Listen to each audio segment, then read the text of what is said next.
네.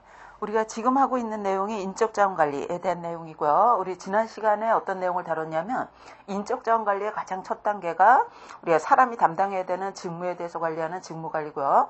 직무관리 다음으로 해야 될 것이 인력, 그 직무를 수행할 사람을 확보하는 확보관리, 확보관리 다음으로는 업무 능력을 계속 개발하기 위한 개발관리가 이루어진다고 했고요. 개발관리 다음으로 우리가 적절히 보상하는 보상관리, 그 다음에 유지관리 이런 식으로 이루어진다고 그랬죠.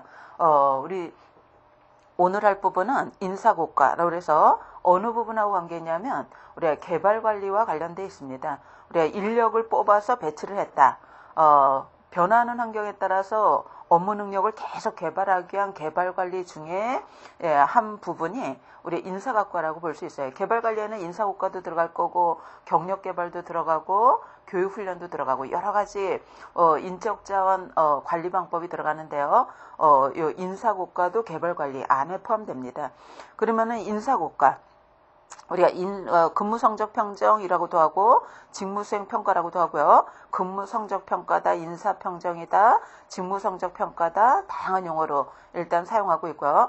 일정 기간 동안의 업무 그 성적에 대해서 우리가 평가하는 것을 얘기합니다.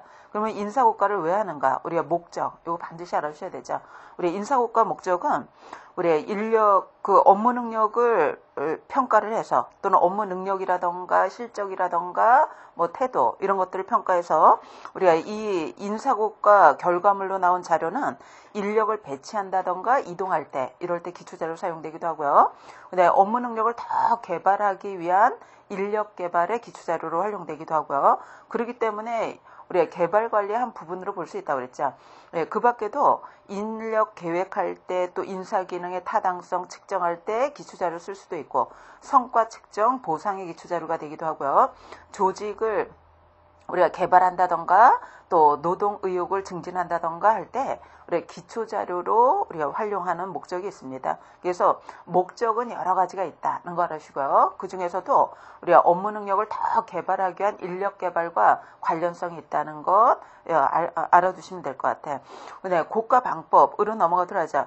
여기는 출제 빈도가 높으니까 여러분들 좀 잘 정리해 주셔야 되는데 우리가 인사고가 방법을 분류할 때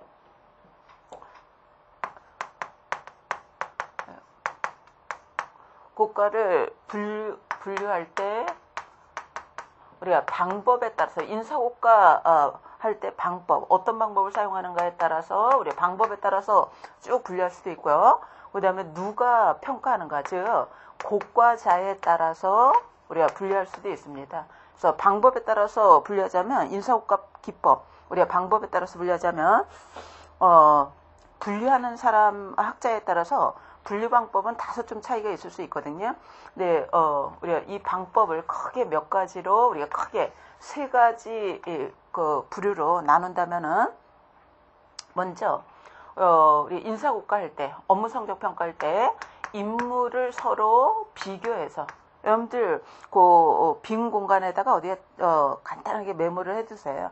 우리 인물 비교 우리가 인물 비교법에 속하는 것은 어떤 게 들어가냐면 우리가 사람 대 사람을 비교해서 업무 성적을 평가하는 방법이거든요. 여기에 들어가는 것이 우리가 서열법이라던가 서열법 서로 비교해서 일렬로 쭉 순위를 설정을 해서 평가하는 방법이 서열법이고요. 네, 강제 배분법이 여기에 들어갑니다. 강제 배분법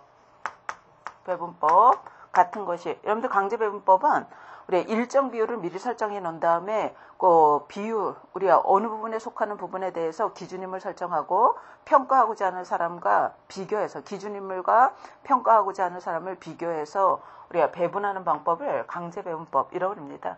그래서 요 사람을 비교해서 평가하는 방법이 있고요. 그다음에 우리 인사고과 할 때 업무 성적 평가할 때 행위에 초점을 두고 비교하는 방법이 있어요. 업무 행동에 초점을 두고 우리가 비교하는 방법이 있는데요. 대부분의 우리 인사고과 방법은 요 행위 기준, 우리가 행동에 초점을 두고 평가하는 방법입니다. 여기에 들어가는 것이 우리가 여러 가지 방법이 행동에 초점을 두고 우리가 평가하는 방법인데요. 우리가 관찰법이라는 것도 있고요. 요 관찰법은 업무 행동을 쭉 관찰해서 우리가 평가하는 방법이고요. 요 관찰법은 처음부터 끝까지 업무 행동을 평가해서 우리가 관찰해서 평가하는 방법이고, 요거하고 비슷하지만 약간 차이가 있는 것이 우리가 체크리스트 방법. 우리가 체크리스트 방법 같은 것이, 체크리스트 방법 같은 경우, 요 관찰법하고 거의 비슷한데요. 체크되는 항목을 미리 설정을 해서 체크 항목에 있는 것만 관찰해서 평가하는 방법을 체크리스트 방법이라고 합니다. 그 밖에도 요 행동에 초점을 두고 우리가 평가하는 방법에는 어떤 것이 들어가냐면, 우리가 평정, 척도, 점수법, 평정척도 점수법이라고 해서 우리가 평가하고자 하는 항목을 쭉 척도를 설정을 해서 높고 낮음에 따라서 평가하는 방법이 들어갈 거고요. 요거하고 비슷한데 좀 차이가 있는 것이 뭐냐면, 요 행위기준평가 척도법이라고 해서 약자로 BARS라고 나와 있죠. 요게 조금 더 발전해서요. 이거는 높고 낮음에 대해서만 평가하는 거라면, 요 BARS 행위기준평가척도법이라는 것은 구체적인 그 행위에 대한 기준이 있는 거예요. 행위에 대해서 구체적으로 지표마다 설명을 해서 우리가 평가하는 방법이 요 BARS 행위기준평정척도법입니다. 그래서 비슷하지만 약간의 우리가 여기 평정척도법, 요거는 앞에 우리가 요 행위기준하고 구분하기 위해서 우리가 도표식을 넣기도 합니다. 도표식으로 행위에 대해서 우리가 척도에 따라서 측정하는 방법이 있고요. 요 도표마다 행위를 구체적으로 설명해서 평가하는 방법이 있어요. 비슷하지만 약간의 차이점이 있는 거죠. 그 밖에도 여러분들 요 행위기준 평가 척도법에는 또 어떤 게 들어가냐면, 여러분들 이런 것들은 우리가 직접 행동을 보고 평가하는 거라면 우리가 간접적으로 행동을 평가하는 방법도 있거든요. 그것이 우리가 기록지를 이용하는 방법입니다. 근데 기록지를 이용해서 평가하는 방법에는 우리가 매일매일 작업 기록한 거, 우리가 작업 일지를 보고 우리가 평가하는 방법도 있고요. 매일매일 기록한 작업 일지를 통해서 평가할 수도 있고, 아니면은 예기치 않은 예외적인 사건 기록지를 통해서 우리가 평가해 볼 수도 있습니다.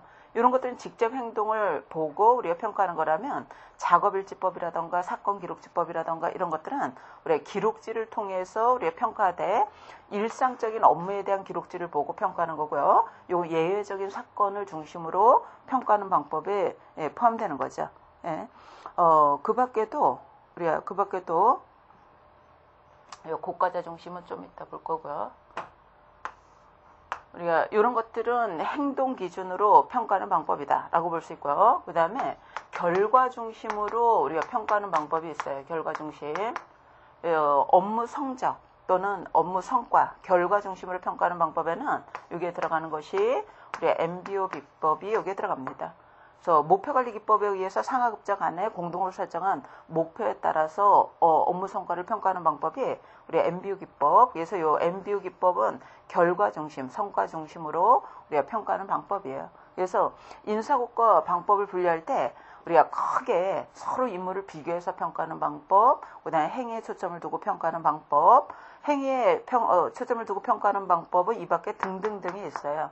그 다음에 결과에 중심을 두고 평가하는 방법, 이렇게 구분할 수 있고요.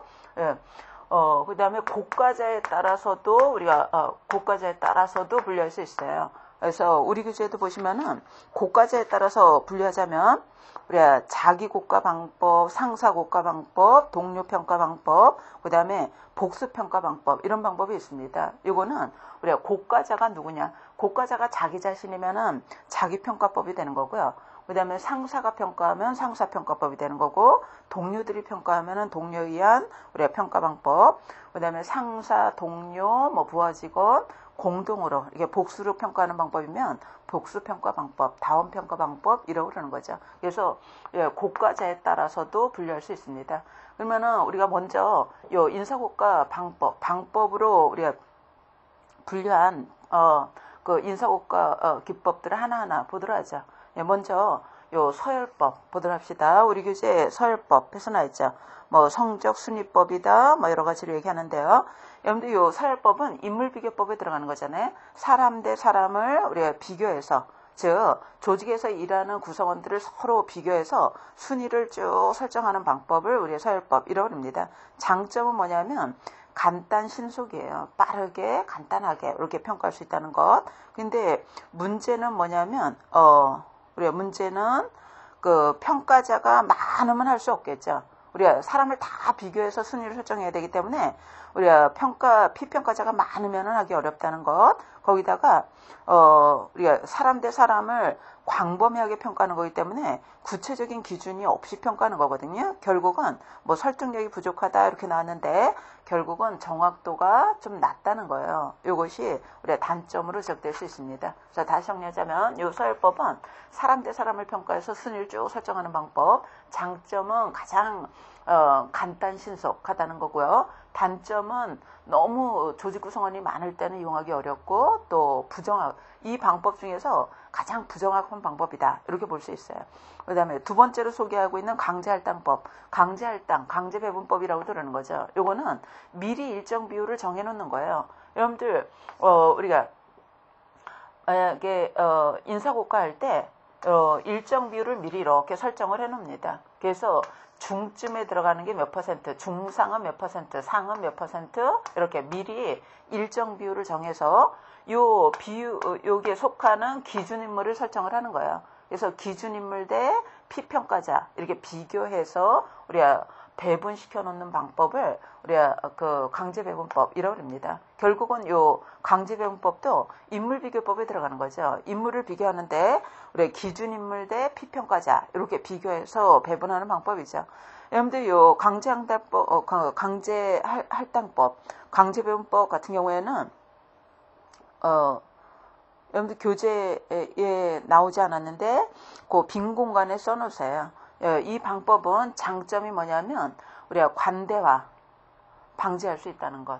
우리가 뒤에 관대화라는 게 나오거든요. 그래서 우리가 관대화라는 것은 평가자가 심리적으로 후한 사람이라면은 우리가 모든 구성원들을 이렇게 후하게 평가하는 것을 우리가 관대화라고 합니다. 그래서 이 관대화 또는 만약에 극단적인 거를 꺼려하는 평가자다 이런 경우에는 중심으로 다 평가해 버릴 수 있거든요. 요거를 우리가 중심화라고 그러는 거예요. 중심화. 그래서 요 강제한다법 같은 경우, 강제배분법 같은 경우는 일정 비율로 미리 설정해 놓고 우리가 평가하기 때문에 우리가 이렇게 후한 쪽으로 치우친다던가 중심에 치우친다던가 즉 관대하나 중심화를 방지할 수 있다는 것. 이게 장점입니다. 그래서 장점 어디다 메모해 두시고요.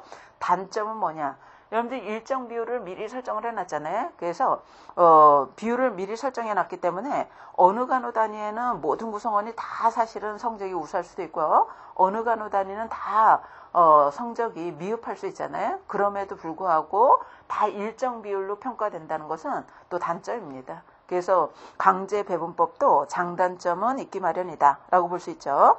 그 다음에 세 번째로 소개하는 것이 평정척도법. 여러분들 평정척도법 이렇게도 얘기하고요. 앞에 뭐를 넣으셔도 되냐면 도표식을 넣어도 돼요. 그래서 도표식 평정척도법, 척도법 또는 점수법을 넣어도 되고 또는 도표식 평정척도법 그냥 간단하게 이렇게 얘기합니다. 요 도표식 평정척도법 같은 경우에는 우리가 평가하려고 하는 요소에 대해서 이렇게 도표에 따라서 우리가 도표를 쭉 설정해 그 도표에 따라서 우리가 높고 낮음 뭐 이쪽으로 갈수록 높고 낮음 이렇게 어디에 해당되는가 이렇게만 평가하도록 하는 것이 도표식 평정척도법입니다. 그래서 평가 요소별로 우리가 성적이 높은가 낮은가 높고 낮음에 대해서만 우리가 평가하는 방법을 평정척도법이라고 그러는 거예요. 이 방법은 아주 널리 사용되는 방법입니다. 장점을 보자면 우리가 논리적으로 이해되기 쉽고 제작이 용이하고 많이 사용한다는 것. 여러분들이 만약에 이 도표식 평정척도법이 나오면은 뭐하고 비교 대상이냐면 이거 다음으로 나온 것이 BARS 즉 행위기준 평정척도법이라는 게 있거든요. 요거하고 비교 대상이에요. 요거에 비해서 도표식 평정적도법 같은 경우에는 높고 낮음에 대해서 평가하는 건데, 우리 BARS보다는 제작이 쉽고 간단하다는 거죠. 뭐 이런 것들이 장점인데, 단점은 우리가 모호할 수 있다는 거예요. 예, 모호할 수 있다는 것. 요 BARS 방법보다는 우리가 평가에 대해서 모호하게 우리가 높다, 낮다 또는 뭐 이런 식으로만 높고 낮음에 대해서만 평가하는 거기 때문에 평가가 모호할 수 있다는 거고, 또 어떤 문제도 있냐면 우리가 요소마다 다 도표가 있을 거 아니겠어요? 그래서 요 도표식 평정적도법 같은 경우에는 우리가 어느 하나가 만약에 탁월하다 이런 경우에 나머지 요소도 탁월하게 우리가 평가되는 것을 연쇄효과, 우리가 헬로 효과라고 그러죠. 연쇄효과가 발생될 수 있고요. 그 다음에 중간대로 우리가 중간 점수를 다 주는 중심화 경향이 나타날 수도 있고, 그 다음에 후하게 그냥 평가해버리는 경우도 있다는 거예요. 어떤 요소가 다른 요소에 영향을 줄 가능성이 아주 높다는 거죠. 이런 것들은 우리가 단점이 될 수 있습니다. 그래서 평정적도법 같은 경우에도 장단점은 다 있을 수 있다는 거예요. 그 다음에 대조표법으로 넘어가도록 하죠. 여러분들 대조표법 옆에다 뭐라고 쓰시냐면 체크리스트 방법 이렇게 쓰세요. 체크리스트법 같은 거예요. 여러분들 이 체크리스트 방법 같은 경우는 우리가 업무를 처음부터 끝까지 관찰하는 요 관찰법이 있고요.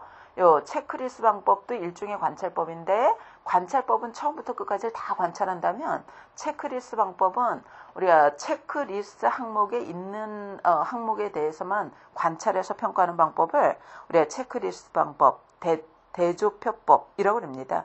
우리가 설문지가 아니라 우리가 체크리스트에 있는 항목에 대해서 관찰해서 대조해서 가부, 유무 이런 것들만 표시하도록 되는 방법이에요. 장점을 보자면 우리가 평가자가 그 사실만 보고 되므로 부담이 적다.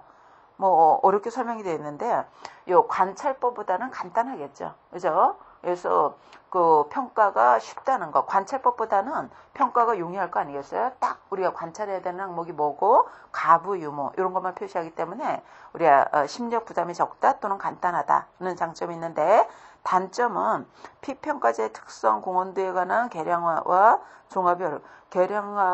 종합이 어렵고 질문이 많을수록 많은 시간이 소요된다라고 그랬죠. 그거 알아두셔도 되고요. 또 어떻게 기억하시면 되냐면, 관찰법은 처음부터 끝까지 다 관찰하는 데 비해서 체크리스트 방법은 체크된 항목에 대해서만 관찰하는 거 아니겠어요? 그렇기 때문에 체크리스트 방법의 단점은 우리가 체크리스트에 있는 항목에 대해서만 관찰한다는 것. 그죠? 체크되지 않는 항목에 대해서는 우리가 관찰되지 않는다는 거예요. 이런 단점이 있고요. 그리고 요 체크 항목을 뭐로 설정할 것인가 이런 문제가 있겠죠. 그리고 만약에 체크 항목이 또 너무 많다 그러면은 번거로울 수 있다는 거예요. 이런 것들이 단점이라고 볼 수 있습니다. 그 다음에 서술식 평정법에서 나와 있는데요. 우리가 서술식 평정법으로 넘어가자면, 우리가 지금까지 본 거는 우리가 뭐 그 도표식 평정적도법이라던가 뭐 체크리스트 방법이라던가 이런 것들은 우리의 행위를 보고 평가하는 거거든요. 그래서 우리가 직접 행위를 보고 평가하는 거라면, 여러분들 서술식 평정법 이거는 기록지를 이용하는 방법에 속합니다. 중요사건 서술법 이거는 우리가 예외적인 사건에 대한 기록지를 통해서 우리가 평가하는 방법이고요. 자율서술법 같은 경우에는 요 작업일지 같은 것이 여기에 속한다고 보시면 돼요. 우리가 매일매일 작업 끝나고 나서 오늘 어떤 업무를 했다, 이런 작업일지, 자유롭게 서술한 작업일지를 보고 우리가 평가하는 방법인데요. 사건 기록지 방법 같은 경우에는 장점은 특정 행동의 예를 피평가자가 피드백할 수 있다. 우리 예외적인 사건에 대해서 업무 성적에 크게 영향을 주는 우리 예외적인 사건에 대해서 평가하고 이걸 피드백할 수 있다는 거예요. 이런 것들이 장점인데, 단점은 우리가 단점은 교재에 여러 가지가 써 있지만 뭐 그것도 알아두셔도 되거니와 결정적으로는 요 사건 기록지를 이용하면은 예외적인 사건에 너무 초점을 두고 평가한다는 것이 또 단점이 될 수 있는 거죠. 우리 교재 있는 것도 읽어보시는데 여러분들 꼭 기억하셔야 되는 거는 우리가 사건 기록지의 장점은 업무 성과에 결정적으로 영향을 주는 예외적인 사건을 평가해 볼 수 있고 이거를 반영할 수 있다는 것, 이게 장점이거든요. 근데 단점으로는 예외적인 사건에 너무 집착해서 평가한다는 거예요. 일상적인 거는 잘 평가가 안 되겠죠. 이런 것들이 단점이라고 볼 수 있어요. 그에 비해서 요 작업일지법, 즉 자유롭게 서술한 우리가 작업일지법 보고 우리가 평가하는 것은 우리가 피평가자에 대해서 자세히 서술할 수 있다는 게 장점. 근데 서술 방법에 따라서 평가 내용의 차이가 많을 수 있고 객관성이 적다. 이것이 단점입니다. 우리 교재에 나와 있는 거로 정리하셔도 되고요. 예, 다시 정리하자면 요 작업일지법 같은 경우에는 어떤 장점이 있냐면 여러분들 작업일지는 자유롭게 서술하는 방법이기 때문에 평가자가 우리가 평가 항목으로 생각하지 않은 부분에 대한 것도 우리가 발견해서 평가할 수 있다는 것, 뭐 이런 것들이 장점인데요. 단점으로는 자유롭게 서술하다 보니까 객관성이 좀 떨어지더라는 거예요. 이런 것들이 단점으로 지적될 수 있습니다. 그래서 여러분들 요 작업일지는 어떤 때 유용하다고 보시면 되냐면 일상적인 업무에 대해서 우리가 평가할 때 이용하면 좋겠죠. 그 다음에 사건 기록지 같은 경우에는 예외적인 사건에 대해서 우리 예외적인 업무에 대해서 우리가 평가할 때 이럴 때 유용하다고 볼 수 있습니다. 그 다음에 토의식 평정법에서 나왔는데요. 요거는 그냥 여러분들 참조해 주시고 목표관리기법으로 넘어갑니다. 토의식 평정법은 그냥 참조만 하고 넘어가셔도 큰 무리가 없을 것 같고요. MBU 기법으로 넘어가세요. 여러분들 이 인사과 방법을 분류할 때 우리가 인물을 서로 비교하는 방법, 행동에 초점을 두고 평가하는 방법, 결과에 초점을 두고 평가하는 방법 이렇게 나눈다 그랬잖아요. MBU 기법은 여기에 들어갑니다. 우리 MBU 기법은 여러 그 관리 과정에서 사용되는 방법이거든요. 그래서 우리가 MBU 기법 우리가 저기 앞에서 다뤘는데요. 이 MBU 기법은 우리가 관리의 구성원들을 참여시켜서 우리가 참여 관리라고도 그러잖아요. 그렇기 때문에 우리가 목표 설정할 때도 이용되는 거고 인사고과 할 때도 이용되고 뭐 예산 짤 때도 이용되고 여러 곳에서 이용하는 기법이에요. 인사고과에 이 MB 기법을 적용한다면은 우리가 인사고과에 대한 목적이라던가 평가되는 내용이라던가 이런 것들을 상하급자 간에 같이 설정을 해서 업무를 수행하고 난 다음에 우리가 같이 설정한 평가 항목에 대해서 우리가 평가하는 방법입니다. 그래서 요 MB 기법은 상하급자 간에 같이 설정한 거에 대해서 우리가 평가를 하되 그 결과 중심으로 평가하는 방법이에요. 그러면은 요 MB 기법 같은 경우에는 우리가 어떤 장점이 있겠는가? 장단점 같은 경우는 우리 교재에 자세하게 설명되진 않았는데요. 우리가 앞에서 MBO 기법 볼 때 다뤘던 것을 그대로 적용하면 되거든요. 장점으로는 일방적으로 평가하는 것이 아니라 상하급자 간에 같이 설정을 해서 평가하는 거기 때문에 우리가 일하는 사람의 동기부여, 참여율을 높이는 거잖아요. 그래서 동기부여가 될 수 있고 또 동기부여가 될 수 있다는 것, 또 결과 중심으로 평가하다 보니까 아주 객관적으로 명확하게 평가할 수 있어요. 이런 것들이 장점이라면 단점으로는 우리가 일방적으로 평가하는 것이 아니라 공동으로 평가하다 보니까 우리가 시간, 비용, 노력 이런 것들이 많이 들어가겠죠. 이런 것들이 우리의 단점으로 볼 수 있습니다. 그래서 MBU 기법의 장단점은 우리가 앞에서 다뤘던 그 MBU 기법을 그대로 적용해 주시면 될 것 같고요. 네, 행위기준 고가법으로 넘어가도록 하죠. 예, 행동기준 고가법 또는 뭐 행위기준 평정척도법 이라고 합니다. 거기 행위기준 고가법 이렇게 나왔는데요. 예, 그렇게 부르기도 하지만은 도표식 평정척도법하고 이렇게 비교 대상이 되거든요. 그래서 도표식은 그냥 높고 낮음 이런 것만 평가하는 거라면 이게 좀 더 발전된 방법입니다. 이 행위기준 평가척도법은 도표식 평정척도법이 조금 더 발전한 형태인데 도표식은 이렇게 우리가 도표로 돼 있어서 높고 낮음 어디에 들어가는가 이렇게 하면 평가한다고 그랬잖아요. 예, 그런데 비해서 행위기준 평가법 같은 경우에는 이 지표마다 행위를 다 설명을 해주는 거예요. 설명을 해서 우리가 행동이 어느 지표쯤에 해당되는가 이렇게 표시하도록 하는 방법이 행위기준평가척도법입니다. 그러니까 도표시평정법이 좀 더 발전된 형태다. 이렇게 새로운 도표시평정척도법이다. 이렇게 볼 수 있는 거예요. 여러분들 우리 교재에는 우리가 장단점이 설명되지 않았는데요. 요 BARS 기법이 나올 때는 도표시평정척도법에 비해서 어떤 장단점이 있다. 이렇게 이해하시면 되거든요.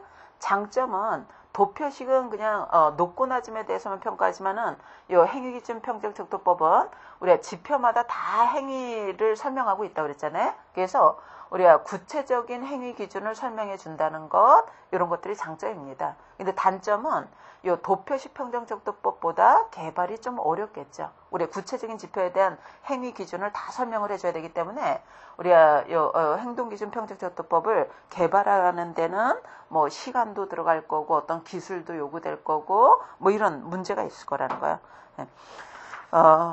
그래서 우리 교재에서는 우리가 방법에 따른 분류는 이렇게 살펴보고요. 그죠? 살펴보고 그다음에 고과제에 따른 분류로 넘어가도록 하죠. 그래서 다시 한번 정리하자면 인사고과 방법에 따라서 분류할 때 우리가 사람 대 사람을 비교하는 방법, 서열법, 강제배분법이 있다는 것. 사람 대 사람을 비교해서 쭉 순위를 설정하는 거고요. 강제배분법은 우리가 일정 비율을 미리 설정을 해서 그 기준인물을 설정하고 기준인물하고 피평가자하고 비교해서 평가하는 방법이고요.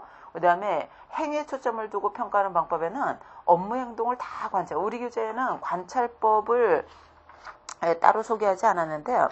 관찰법은 처음부터 끝까지 업무 수행 행동을 다 관찰해서 평가하는 것. 체크리스트는 관찰법은 관찰법인데 체크되는 항목에 대해서만 관찰해서 평가하는 방법이다. 요렇게가 비교 대상이 되겠죠. 그죠? 그 다음에 도표식 평정척도법은 평가되는 요소에 대해서 높고 낮음에 대해서 평가하는 방법이고요. 이게 조금 더 발전된 형태가 새로운 도표식 평정척도법이 우리 BARS 행위기준 평정척도법입니다. 그래서 문제가 혹시 나오면은 이렇게가 아마 비교 대상이 될 거고요. 그다음에 기록질 보고 평가하는 방법에는 일상적인 업무에 대해서 기록한 작업일지, 우리가 일상적인 업무를 서술한 일지를 이용할 수도 있고 예외적인 사건에 대해서 기록한 사건 기록지가 이용될 수 있는데 이렇게 좀 비교해 보시면 되겠죠. 일상적인 업무에 대해서 평가할 때는 이게 적정한 거고 우리가 성과에 결정적으로 연결되는 예외적인 사건에 대해서 평가하려고 그런다. 사건 기록지가 이용되겠죠. 그 다음에 MBU 기법은 우리가 상업자 간에 설정한 결과 중심, 우리가 목표 중심으로 평가하는 기법이 우리의 MBU 기법입니다. 그래서 MBU 기법은 여러 곳에서 나오죠. 인사고과에서도 이용할 수 있는 기법이라는 것입니다. 그래서 지금까지는 인사고과 방법을 방법별로 우리가 쭉 분류해 본 거고요. 우리 교재 보시면은 고과자에 따른 분류에서 나온 거 있죠. 고과자에 따른 분류는 누가 평가하는가, 즉 평가자가 누구냐에 따라서 분류한 건데요. 자기고가, 우리가 자기평정법이라고도 그럽니다. 요거는 자기 스스로의 업무 성적에 대해서 스스로 평가하도록 하는 방법을 얘기하죠. 장점은 능력 개발의 기회를 제공할 수 있다는 거. 자기 스스로의 업무 능력에 대해서 우리가 개발할 수 있고 반성할 수 있는 기회를 줄 수 있다는 것. 이런 것들이 장점이 되겠죠. 근데 문제는 뭐냐면 우리가 자기 스스로에 대해서 평가하기 때문에 관대화 현상, 우리가 과대평가할 수 있다는 거예요. 그래서 객관성이 좀 떨어진다는 것, 이런 것들이 단점이 되겠죠. 그 다음에 상사에 의한 평가법이라는 것은 직속 상관이 우리가 부하 직원에 대해서 평가하는 방법인데요. 가장 널리 이용하는 방법이죠.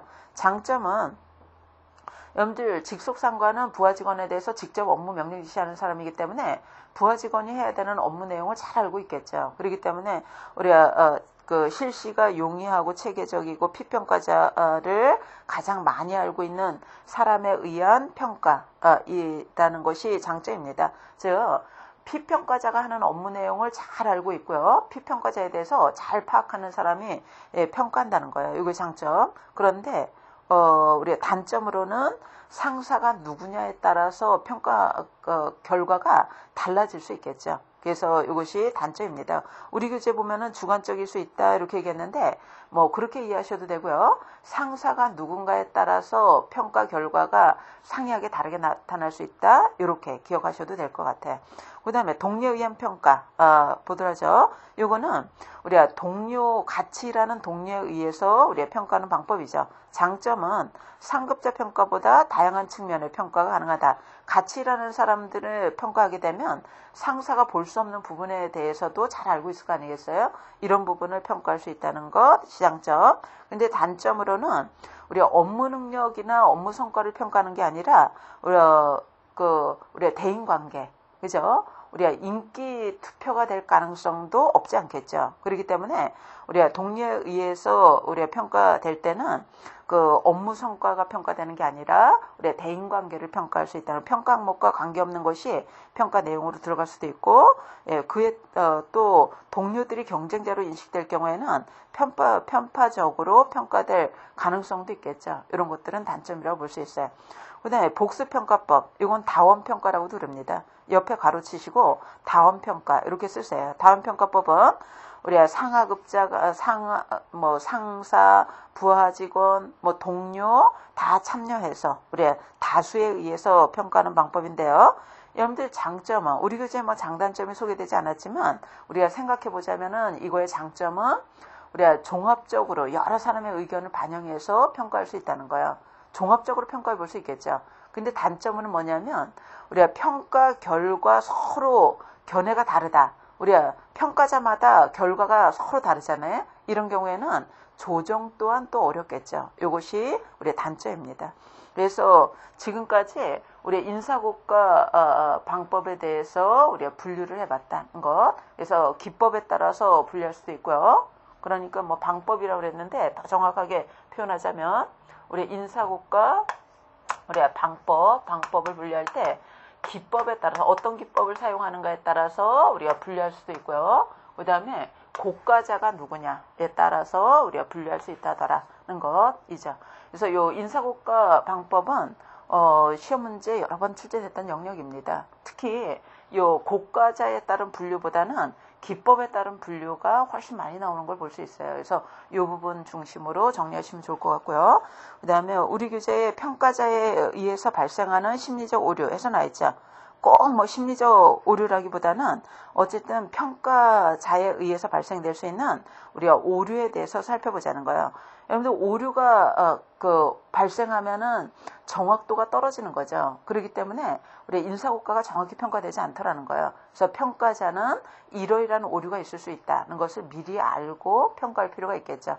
여러분들 이 평가 오류 같은 경우에도 문제로 출제가 많이 됐던 영역입니다. 이 부분도 잘 정리하셔야 되는데, 이 평가 오류는 우리 교재에 있는 거 이외에도 그 외에도 여러 가지 오류가 있을 수 있어요. 그래서 오류가 발생된다면 다 평가 오류, 평가할 때 발생하는 오류라면 다 평가 오류라고 볼 수 있거든요. 그래서 우리 교재에 소개되고 있는 게 대표적이니까 교재에 있는 거는 반드시 일단은 정리를 해주셔야 됩니다.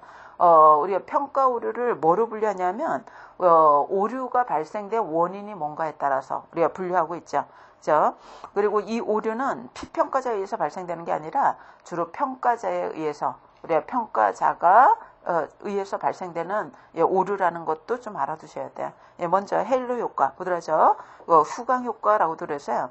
그런데 헤일로 효과 같은 경우에는 평가 항목이 여러 가지일 경우 어느 항목에 대해서 피평가자가 우수하다. 이런 경우에 나머지 요소도 다 우수하게 평가해 버리거나 어느 하나의 요소가 미흡하다. 나머지 요소도 다 미흡하게 평가되는 경우가 있겠죠. 이거를 우리가 헤일로 효과다, 후광 효과다라고 합니다. 그러니까 긍정적 헤일로 효과도 있는 거고 우리가 부정적 헤일로 효과도 있는 거죠. 그래서 어느 한 요소가 나머지 요소에 영향을 줄 때를 우리가 헤일로 효과라고 그러는 거고요. 그 다음에 두 번째로 소개하는 것이 규칙적 착오라는 게 있죠. 이거 항상 착오라고도 하고 규칙적 착오라고도 하고요. 일명 우리 컨스턴트 에러라고도 하고 시스테믹 에러, 즉 체계적 오류다, 규칙적 오류다 라고도 합니다. 그래서 규칙적 오류, 체계적 오류, 항상 오류 다 똑같은 거예요. 그래서 이거는 가치 판단상에 의해서 발생되는 오류를 우리가 규칙적 착오라고 그러는 거예요. 우리가 평가자의 가치 판단상의 오류로 인해서 우리가 그 가치 판단상의 착오로 인해서 발생되는 오류를 규칙적 착오라고 그러는데, 이 규칙적 착오에는 만약에 우리가 심리적으로 후하다 이런 경우에는 우리가 피평가자의 업무 성적과는 무관하게 모두 다 높게 평가할 수 있거든요. 요거를 관대하라고 합니다. 어느 간호단위의 수간호사가 심리적으로 후하다 이런 경우에는 모든 간호사 능력과 관계없이 다 후하게 평가할 수 있다는 거예요. 요걸 관대하라고 그러는 거고요. 그 다음에 중심화라고 하는 것은 중심화는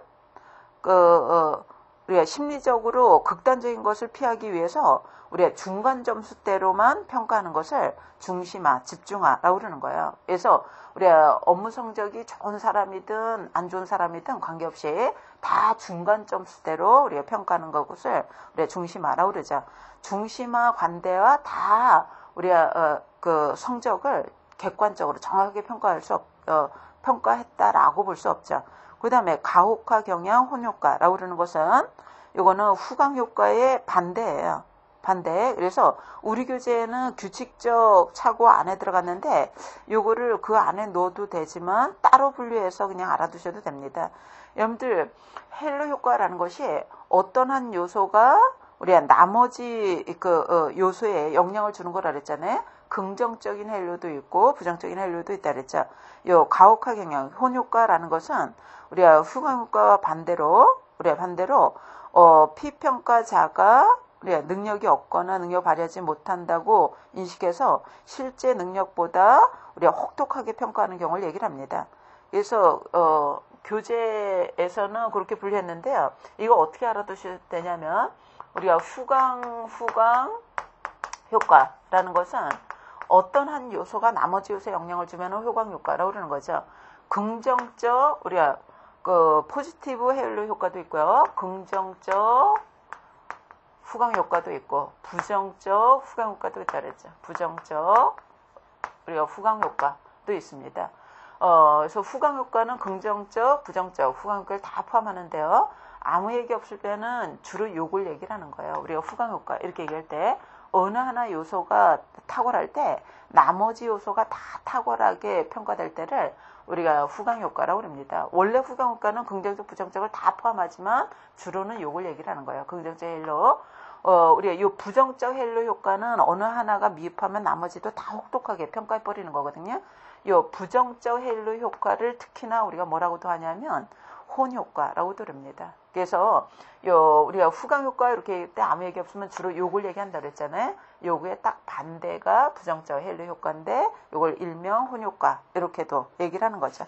네, 그 다음에 논리적 착오라는 게 있잖아요. 논리적 착오는 우리가 평가 요소 간에 어느 정도 상관관계 있어 보이는 항목들이 있죠.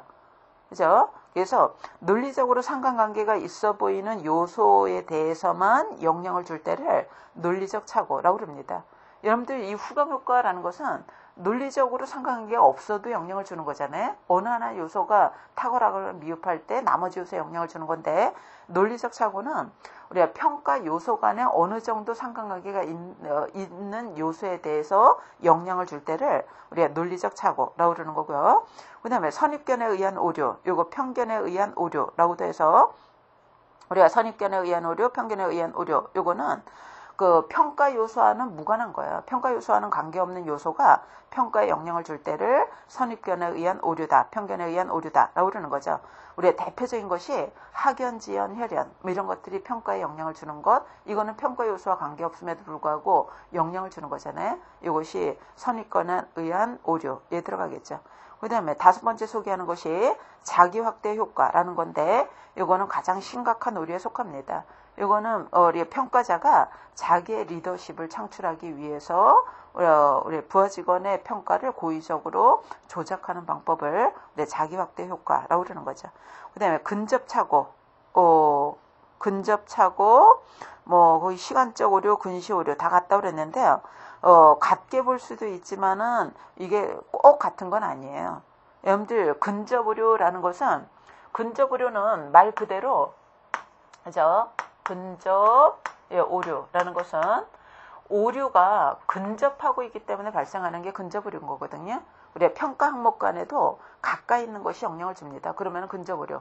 여러분들 입사 면접을 본다. 그러면은 평가자가 자신하고 가까운 사람에게 후하게 영향을 줬다. 이것도 근접 오류인 거예요. 그래서 근접 때문에 발생했으면은 우리가 근접 오류라고 그럽니다.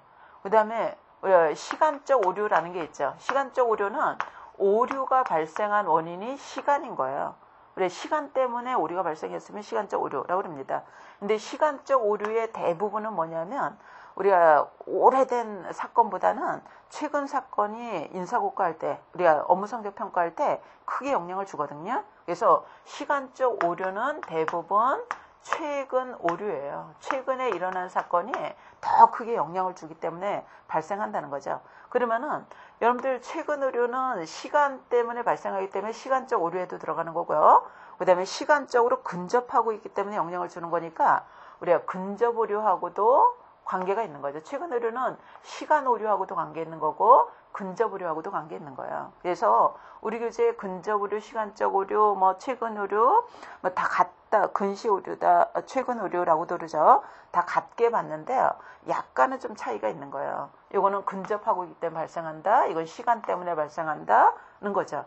최근 오류, 근시 오류 같은 경우에는 시간과도 관계 있고 그 다음에 시간적으로 근접하고 있기 때문에 영향을 준 거니까 우리가 최근 오류 또는 근시 오류는 시간적 오류, 근접 오류 어느 정도 다 관련성이 있는 거죠. 이렇게는 꼭 같다고 볼 수는 없는 거예요. 그래서 우리가 이게 다 관련성이 있기 때문에 같이 묶어서 봤지만 약간의 차이점은 있다는 거고요. 그 다음에 연공오차라는 게 있죠. 여러분들 연공오차는 뭐하고도 관계 있냐면 선입견에 의한 오류하고도 관계 있어요. 평가 요소와는 관계가 없는 요소가 영향을 줄 때를 선입견에 의한 오류라고 그러죠. 선입견에 의한 오류 중에서도 우리 학력이라던가 근속 연수라던가 나이라던가 뭐 이런 것들이 영향을 줬다면 우리가 연공에 의해서 그 연공이라는 것이 근무 성적에 영향을 줬다면 우리가 특히나 연공오차라고 그럽니다. 그래서 선입견에 의한 오류가 더 큰 거고요. 그 안에서도 우리가 근속 연수라던가 연령이 크게 영향을 줬다면 특히나 연공오차라고 그러는 거죠. 이 밖에도 우리가 오류가 발생했다면 여러 가지 오류, 그들이 오류의 종류는 그 밖에도 여러 가지로 분류할 수 있어요. 그러나 문제에서 주로 나오는 오류 중심으로 교재에서 정리됐기 때문에 우리가 교재에 나온 거 일단 정확하게 정리하시면은 문제 푸는 데는 큰 무리가 없으리라고 보여집니다. 그래서 여기까지 하고 다음 강에 이어가도록 하죠.